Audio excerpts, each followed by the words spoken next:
On today's build, I'll be showing you how I redid the interior of my trailer to be like a toy hauler and transport my ATV up north, and when the ATV is not there, it can sleep too.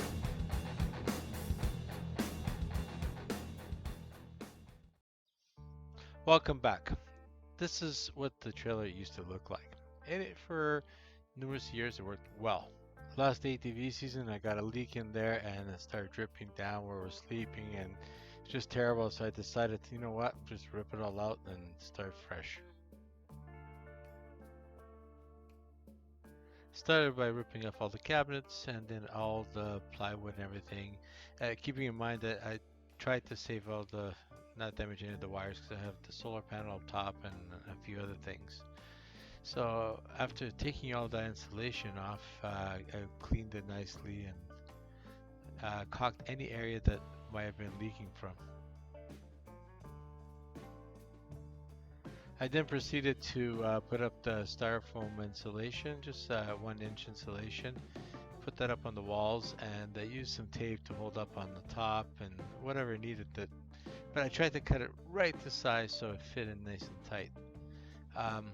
After insulating all of it, and it was challenging in the rounded areas, the ceilings rounded and the bottom and the fronts rounded. It was hard, but I managed to do it.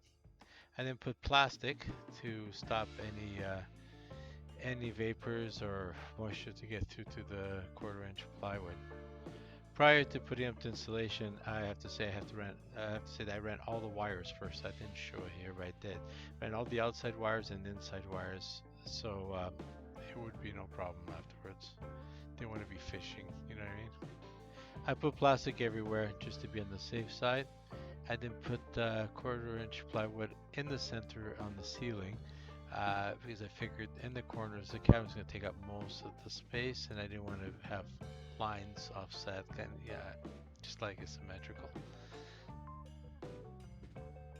I have to say, not having a square interior was a bit of a challenge, especially on the roof.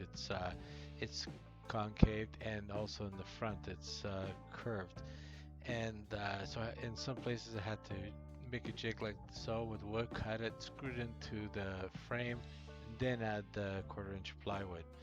It was a bit of a challenge, but not impossible, not really undoable. A lot easier with a square one, that's for sure. I then poked through all the wires for the LEDs on top and on the sides.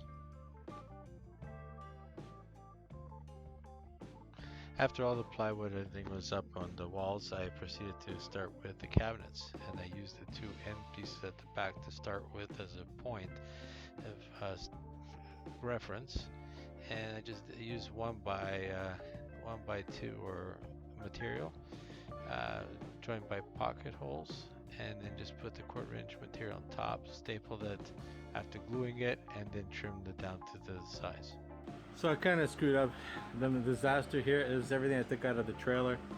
This is one of the boxes I made. Basically, the front and then the back is lower, so the plywood actually make the curve. I made a template for it, which is right here. So this is a template. So basically, this will be like so. So if you can see that. Pocket hole construction. On the top here I use screws. On the other one I use brad nails, I believe. I'm not sure. You can use whatever. I'm just using brad screws. Screws here because the other cabinets can be mounted onto this one. I just want it a little bit stronger, so I use combination of glue and screws. And now after building it, I'm going to do the plywood now on the sides.